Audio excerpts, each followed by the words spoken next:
Hey, do you want to see something cool? It turns out we have a new best Protoss player in StarCraft 2. If we have a look at the current top 10 in the world overall, you'll notice that Hero has managed to overtake Zest for that rank 1 position. Furthermore, Hero is now also considered to be the rank 5 in the world overall, and if you notice, all of those green arrows right next to his ratings, they mean that he's been rapidly improving in Protoss versus Protoss, Protoss versus Terran, as well as Protoss versus Zerg. And this is honestly huge. So, over the last couple of years, Protoss hasn't really won nearly as many premier tournaments as, for example, Terrans and especially Zergs. What's on top of that is that both Parting and Stats are currently doing their mandatory military service, and we know that Trap and Zest have to start theirs pretty soon. At the very least, allegedly, in the world of, you know, Mr. Zest. I feel like I've been saying that for like the last 2 years. But anyways, there's no denying that Protoss would be in a bit of an awkward spot. If you combine that with the new multiplayer balance patch, where Protoss essentially received a bunch of nerfs, it would leave Protoss in a bit of an awkward position, right? Because, you know, if the best Protoss players in the world are all going to be doing their mandatory military service, and then yeah, there's no one really to replace them, it would definitely leave them in a bit of an awkward spot. But yeah, I'm very excited to see that Mr. Hero has been rapidly climbing through the ranks. Now, of course, he's going to be a Protoss player in today's Best-of-3 series. In the bottom left-hand corner of Hardwire, we're looking at his main Nexus. And his opponent, as well as teammate, they both play for Dragon Phoenix Gaming, playing here with the Blue Zerg drones, the current rank 4 in the world overall, and a previous world champion of StarCraft 2. We're looking at Dark's main hatch. Alright. I mean, I've casted quite a few of Hero's games over the last couple of weeks, and there's no denying that Hero has been showing a wide variety of strategies in literally every single matchup, especially Protoss versus Zerg. He seems to have like a dozen different openers right now, and I can imagine that's one of the reasons why he's had, yeah, quite a bit of success. Zerg players around the world right now are wondering what exactly they need to do against all of those openers. For the longest time, it was just double Stargate Void Ray, right? And at some point, you recognize exactly what needs to be done, but right from the get-go, look at that. Hero going for a chrono-boosted Stalker. This is not something we normally see, but it's a huge indication that he wants to hide something, or pretend to hide something. Usually, you go for an Adept first. The problem if you go for a Stalker right from the get-go is that you can't actually scout out much on your opponent's side of the map. So at this point, yep, Stalker is spotted. It's going to be a Sentry as a follow-up. There's really no way that Dark is going to be able to figure out what the Protoss player is going for. Although, ooh, is that a full wall? That looked like a full wall to me. I think it is. Oh, no, it's not. Wow, that really does look like a full wall to me, but fair enough. Apparently the Stalker can just barely squeeze in between there. There's even a little bit of overlap on those two circles. Kind of wild. Okay, he shows a chrono right there on the cybernetic score as well. What exactly is he up to? It turns out there's a bunch of additional gateways going up, as well as that robotics facility. Dark, in the meantime, going for the Zergling speed upgrade. Obviously, Zergs in this matchup try to squeeze out as many drones as they possibly can, but how many can you really afford against something like this? So, Zergs obviously really rely on that larva mechanic, right? You can technically speaking get way more economy than the opponent out in the earlier stages of the game, but obviously if you overdrone and you don't make enough army, you're also in a bit of an awkward spot. Now that there's a Stalker out, there's not really going to be much scouting here that's possible. Now, I do like what Dark is doing. Checking out the gases here.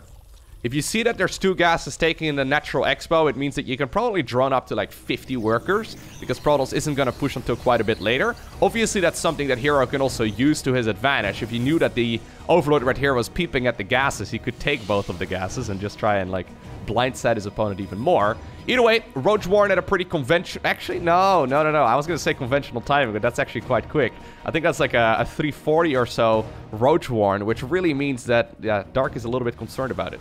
So we've got a bunch of Adepts, but without the Glaives upgrade. It's just a straight-up Robo facility, meaning that he can go for a Prism, he can go for an Observer, you can go for Immortal Production if he wants to, but it's mostly just going to be a bunch of Adepts. Pretty much every single time that we see Adepts at this stage in the game, it's with the Glaives, you know, upgrade, right? They have an upgrade that allows them to very quickly attack.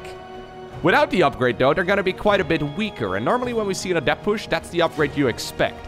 Dark may very well be assuming that that is the case right now as well. He's morphing into one Ravager. I like it. So he could break a force field potentially on that ramp. It's not happening in this game, but he doesn't know what he's playing against right now. He's making an awful lot of army, though. Is he going to commit? He is going to commit right here with the Shades. Is there enough right now, though, for the Protoss player to really break through this? Yeah, Zerg doesn't really want to pull the drones away. But honestly, I don't think I like this all too much. Maybe the Adepts in the main base can get a little bit more work done. Okay, only 2 drones going down so far, by the way, which is barely anything. Okay. Queens apparently have found the prism right now, and they'll be able to make short work of that. Adepts, in the meantime, also do commit to a shade and in the natural. 4 drones in total, at the cost of 14 Adepts, and I guess he also killed 33 Zerglings, but this is a really good start right here for Mr. Dark. The follow-up, though, and I do really like this actually here from Hero. The follow-up is him going for double Stargate Phoenix. We've seen him do this in a bunch of his games, where he just goes double Stargate Phoenix at any point of the match in Protoss versus Zerg. It's a little bit funky. Look at this. He's going Immortal Phoenix production. Generally, if you go Immortals at this stage in the game, you mean to use it as a tool to go for a timing attack. And Phoenixes are not really used for timing attacks because, well, they're very good for harassment, but they can't really fight main armies very effectively at all, though that Ravager, I was going to say, that's looking mighty juicy. Alright, that one will be picked up and killed pretty easily. So you can see that Hero is playing a very curious way of, you know, pretty much all of the matchups, but evidently it's been working out very well for him. He's playing differently than everyone else at the very least in PvZ right now, and I love it. My main concern at this point, though, for our Protoss player is that he doesn't have a 3rd base yet. Obviously, losing the Prism right there is also not something that you really want, especially if you... He's gonna go for the Robo Facility and then, yeah, make a new Prism. Okay, so it's cutting a little bit into that Robo Facility production. The problem is, normally, right, in the previous patch, we would see Protoss players with that Void Ray opener take a 3rd base at literally 3 minutes and 45 seconds. This one is, well, near 7 minutes into the game. Love this move here from Dark.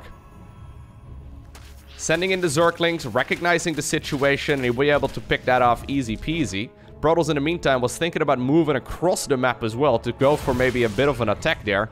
But I really do like this position right here for Dark. Sure, he's lost a bunch of workers, 8 in total.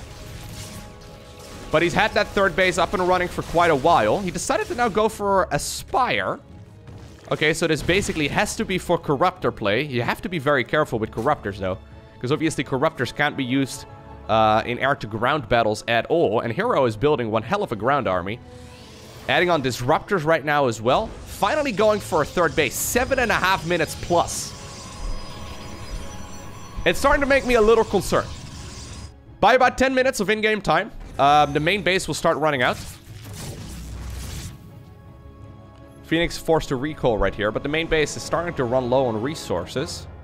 It kind of feels that Hero wants to go for like an extended 2-base all-in, if that makes sense. Like he doesn't really have a whole lot of workers. Finally, he adds on a few more probes once again. But if Dark starts making army again, I think he should be in a pretty good spot. That being said, there's a lot of micro potential. War Prism right here, filled with 2 of those Disruptors. Purification Nova, of course, very powerful.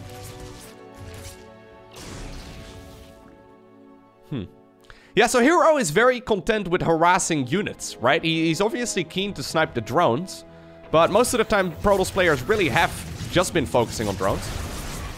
Okay, that's another 8 workers. That's actually quite good. Anyways, he's also very keen to just pick off a couple of Queens, a Ravager or 2, and those are the little advantages, I guess, that he builds upon us, or he builds upon us. He builds up with. Anyways, 4th base coming up right here for Zerg. 9 additional drones. Protoss, though. Yeah, it's got a good army. Careful, though, with that Warp Prism, my man. Ugh, the Disruptors are right here. Okay. Huge Disruptor hit overall, but he's got to sacrifice the Disruptors. He does have a pretty strong army over here. I think having the Disruptors in the mix here would be way better. Maybe a little bit overly aggressive right there. From our Protoss player. Okay. Phoenixes will be taken care of, but is there enough right now for the Zerg to really break through that? Another wonderful Purification Nova. There's one more Disruptor right here on the left side too. It does also have a Nova available, and another massive hit. Dark is just getting absolutely torn apart here over the last couple of minutes. He had a wonderful early game, but at this point I'm wondering, yeah, if he's really in that good of a spot at all. Might just be forced to tap out, to be honest. I mean, he's losing a ton of drones. That being said, he had like 30 drone advantage right there over the probes of his opponent. Disruptor, yep, once again with a Purification Nova. This time around, there is a good split. At the same time, the Corruptors, okay, they're going to try and puke over the third base. This could actually be a game changer. If Dark can take out the third base and only lose the fourth, and as well as 33 drones, I suppose, he might be in an okay spot. Battery overcharge right there used to manually heal up that Nexus a little bit more. And I do think he's going to be able to keep it alive. Yeah, those Corruptors are basically toast. It did buy a little bit of time, though. Hero decided to back off for a little bit. Biles! Okay, not going to connect because the warp in right there was cancelled.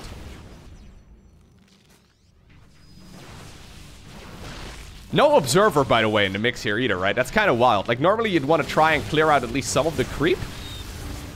Hero is just so aggressive. Okay, careful, don't lose the Immortal. Okay, nice. Good pickup. Yeah, at this point, Zerg kind of relies on some good corrosive biles. Or, for example, a couple Stalkers walking to their deaths. Alright, props right here to Dark, though. The fact that he managed to hold on there is insane. He's in a bad spot right now, but he's still in a spot, right? He's got 37 drones versus 53 probes. Hero, of course, yeah, running low on the main base, running low in the natural, and the same can be said for the Zerg. Zerg still has some mineral fields right over here at the third that he can definitely mine from. Protoss going for a fourth base here on the left side of the map. He's going to continue the harassment. One Corruptor that's left over from that party from earlier. Oh my god. Immortal wanted to pick off the queens. Is that on purpose? Did he literally bring an Immortal and a Disruptor to try and pick off queens? I think he just picked up whatever he had and then tried to make the best of it, but... Yeah, speed prisms are pretty nice, aren't they? That's actually a theme we see in a lot of the hero games, where he rushes out this upgrade. So a lot of the times we used to see Robo Bay just for, well, Disruptor production and maybe Colossi and all that, but I kind of like the Observer and, well, the Prism speed. Both of those upgrades are fantastic. One Muta. One Muta. That's it, dude. That's apparently the move. I think that probably was, yeah, just the unit he made right here to get rid of that Prism. Oh, he's gonna add on a couple more. I guess now with the Phoenix is gone, given enough time, Dark can definitely build a pretty good fleet. A fleet of Mutalisks, I guess, and then one Hero Corruptor. Does it even count as a fleet? I guess it counts as a swarm, huh? Yeah, that makes more sense. A murder of Mutalisks. Alright. So now suddenly Hero decided to sit back for a while. Not really the point in the game where I expected him to sit on idle, but... yeah, turns out he's just busy building up another force. A lot of Stalkers. A lot of Stalkers. He's got so many Stalkers, so he's got 29 Stalkers, but no Blink. Like, this is not something we normally see. Anyways, Muta's right here, dealing damage to the left side. Corruptor also taking care of the third base. Disruptor here at the front goes down. Dark making the best of a rough situation, though, but I actually kind of like what he's doing. It's going to take forever, but the Corruptor needs to be dealt with. This is now buying Dark time to get a couple of his own Infestors going. Fungal Growth, obviously, very powerful. Neuroparasite, even more powerful. Caustic Spray doesn't cost energy or anything along those lines. Yeah, you can really see why Dark is a world-class Zerg, right? So, even though he's been up with his back against the wall for the better part of 5 minutes, I don't think he's in a good spot, but like he's making the best of a very bad situation for him. Honestly, if you look at the supply count, yeah, he's using all of the tools he's got at his disposal right now to still make a good game out of this, okay? Massive, massive Fungals. Barely don't connect, though, those those Ravagers right there with their corrosive biles. If he would have been able to pick off the 3 Disruptors at once, I think that may actually be GG. Yeah, maybe not GG, but it would definitely allow the Zerg to just jump on that army. Another massive set of Fungal Growths. Nah, it wouldn't be GG, but it would definitely give Dark a way to get back into the game. It would be the beginning of a comeback, I guess. Anyways, at this point, Blink is done. Protoss adding on charge as well. Fungal Growth does deal a bit of damage, too. You can see it's not much, but... okay, here we go, though. Is there enough right now for our Protoss player to break through? Needs to be careful. Corrosive Ball's in very good spot. Once again, a Disruptor hit right over there on the right side in the middle of that army. Okay, now Stalkers coming in from the back as well. All of the Stalkers blink on top of that Zerg force. And with that picked off, it means that Hero obtains the victory. Alright, game 2. Glittering Ashes, and Dark decides to cancel the first drone that he's building. Usually you build that one on autopilot. I guess he's gonna go for a spawning pool right here at 12 supply. Alright. 12 pools at the pro level, not very popular whatsoever. We've seen how good Hero is when he plays an aggressive game. How exactly is he gonna fare against a game that's gonna be forced to be a bit more defensive? The reason why 12 pools fell out of favor is because they require a very specific sequence of events. But if Protoss players do it well, they should be A-okay.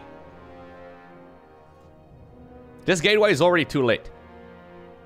Like, that is a gateway he just built at like 215 minerals. Because he started up the probe here a little bit sooner too. That is definitely not ideal here. Hero needs to be very crisp with his early game execution if he wants to deal with this. So now he's spotted that the... Maybe he wanted to go for like a Nexus first or something. And he scouted here that there was no hatch first from the opponent. And he decided to then go for a gateway. Anyways, right now he sees indeed that the spawning pool is done. Zerglings are coming up as well. There is a drone moving out. Okay. Is Dark gonna go full Bly? Because it feels to me like he's going full Bly. Hero, you need to try and block this. Yep. Okay, he's not blocking it. Decides to go for a hatchery right here inside of that Natural Expo. If you're gonna go for the 12 pool right here together with a proxy hatch, I think you have to go completely all in with it, right? So I don't really think Dark is gonna follow this up with any additional workers. Normally you just make 10 or so of those Zerglings, but I think in this case he's just gonna make as many as he can.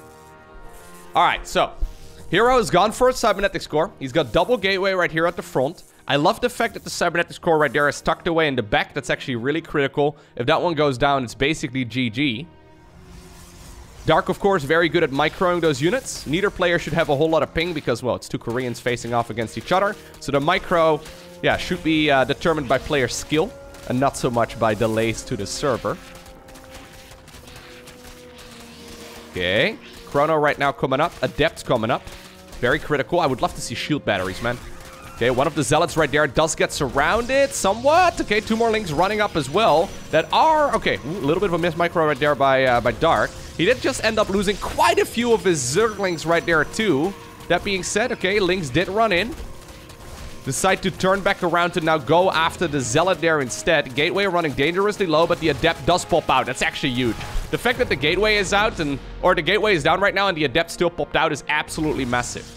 Love this move, though. Yeah, Hero just replacing it right away in the exact same spot. Dark now making a queen inside of the opponent's Natural Expo.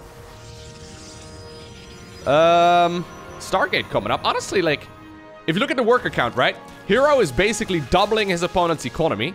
That's mostly because Dark didn't add on any drones since the start of this game. Now with the shield batteries out, this should be a clean hold, right? Like, sure, the queen can deal some damage over here. Sure, it's going to be annoying. Sure, the batteries don't have as much defensive capabilities as they used to in the previous patch. Okay, a couple of probes are pulled away. Hero is starting to feel a little bit concerned about the whole situation. Oh my god, is he trying to set up a surround on the queen? He is! Brenda over here is stuck. Yeah, she's not going to be able to leave. And with that, the queen is down. Lings go into main base. Can't really lose a whole lot of workers, but honestly, I think that Dark needs to kill like a dozen if he wants to catch up. Batteries here at the front are out of energy right now, but warp gates are done. Hello, Hero. Okay. I think he could have just run in, but I guess there's still too many Adepts over here in general, too. Oracle is building. Once that one is out, there's really no way that that Dark can defend against it at home, right? So, yeah, I think the Oracle indeed should just set its rally point straight to the other side of the map. There's nothing available right here for Dark to defend against it. And I think that this is a pretty clean 2-0 for Hero over Dark. I mean, now he starts adding on some drones. Now he starts adding on a couple of Spore Crawlers too.